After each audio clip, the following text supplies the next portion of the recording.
ஒவ்வொரு பலியிலும் உயிர் தியாகம் என்றும் செய்கின்றாய். ஒரு முறைதான் கொல்கொதாவில் உன்னையே தந்தாய். ஒவ்வொரு பலியிலும் உயிர் தியாகம் என்றும் செய்கின்றாய். ஓருயிரும் ஓருணர்வும் ஆக விளைகின்றேன். ஓருயிரும் ஓர் உணர்வும் ஆக விளைகின்றேன். ஒன்றாய் கலந்திட உள்ளம் மகிழ்வேன். எழுந்து வாராயோ, எழுந்து வாராயோ. திருப்பாடல்கள் 139. இறைவார்த்தைகள் 4:5. ஆண்டவரே, என் வாயில் சொல் உருவாகும் முன்பே அதை முற்றிலும் அறிந்திருக்கின்றேன். எனக்கு முன்னும் பின்னும் என்னை சூழ்ந்து இருக்கின்றேன். உமது கையால் என்னை பற்றி பிடிக்கின்றேன். ஆண்டவரே, உம்மை போற்றுகிறோம். ஆண்டவரே, உம்மை துதிக்கின்றோம். ஆண்டவரே, இந்த நாளில் உம்மை ஆராதனை செய்கிறோம். தெய்வமே, என் வாயில் சொல் உருவாகும் முன்பே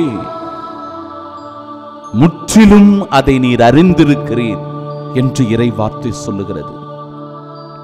அப்படியானால் என்னுடைய சொல், செயல், அன்றாட நடவடிக்கைகள், மேற்கொள்ளுகிற முயற்சிகள், நாங்கள் சந்திக்கிற மனிதர்கள், எங்களுடைய திட்டம் என்ன என்பதை அறிந்துள்ள தெய்வமாய் நீர் இருக்கிறீரே அப்பா.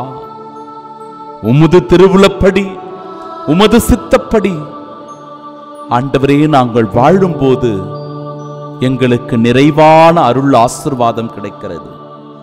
உமது அன்பை எங்களால் சுவைக்க முடிகிறது. உமது இரக்கத்தில் நாங்கள் நலமோடு வாழ முடிகிறது. உமது பேரருளினால் இவ்வுலகின் சாட்சிகளாய் எங்களால் இருக்க முடிகிறது. ஆம், எனக்கு முன்பும் பின்பும் என்னை சூழ்ந்திருக்கின்றீர் என்று இறைவார்த்தை சான்று பகர்கிற வேளையில் பல நிலைகளில் அச்ச உணர்வுகள், பயம், தோல்வியை குறித்த எதிர்மறையான எண்ணங்கள், வாழ்வில் வருகிற கஷ்டங்கள், வாழ்வில் இருக்கின்ற நோய் நொடிகள் என எல்லாவற்றையும் குறித்து நம் மனம் துயரப்பட்டிருக்கிறதா? நம் மனம் வேதனை உற்றிருக்கிறதா? நம் உள்ளம் கலங்கி போயிருக்கிறதா? என் அன்பு சகோதரனே, என் அன்பு சகோதரியே, ஆண்டவர் நம்மை அறிந்திருக்கின்ற நல்லாயனாக இருக்கின்றார்.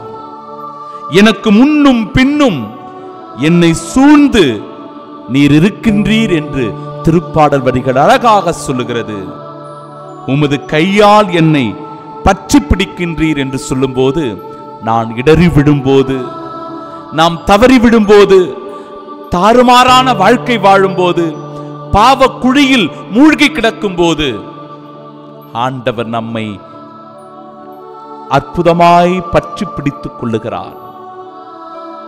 அந்த தோல்வியிலிருந்து, பயத்திலிருந்து, அச்சத்திலிருந்து, அந்த கஷ்டத்திலிருந்து, துன்பத்திலிருந்து இதோ ஆண்டவர் நம்மை தூக்குகின்றார், நம்மை விடுவிக்கின்றார். அன்பிற்குரியவர்களே, என்னை பற்றிய உம் அறிவு எனக்கு வியப்பாய் உள்ளது என்று சொல்லும்போது ஒவ்வொருவரையும் உச்சம் தலை முதல் உள்ளம் கால் வரை நம்முடைய எண்ணங்களையும் நம்முடைய செயல்பாடுகளையும் அறிந்துள்ள தேவனிடத்தில் நம்மை முழுவதுமாய் இந்த நாளில் ஒப்பு கொடுப்போம். அவரிடத்தில் சரணாகதியாவோம். ஆண்டவருடைய அருள் ஆசீர்வாதத்தோடு இந்த நாளில் கிறிஸ்துவின் அன்பு சீடர்களாய் அடியெடுத்து வைப்போம். ஆமென். வாரும் வாரும் இயேசுவே, எழுந்து வாரும் இயேசுவே. வாரும் வாரும் இயேசுவே, எழுந்து வாரும் இயேசுவே. அருள் சுரக்கும் ஆன்ம உணவாய் ஆண்டவா நீ எழுகின்றாய். அன்பில் மகிழ்ந்து அருளில் நனைந்து ஆண்டவா உன்னில் வாழ்கின்ற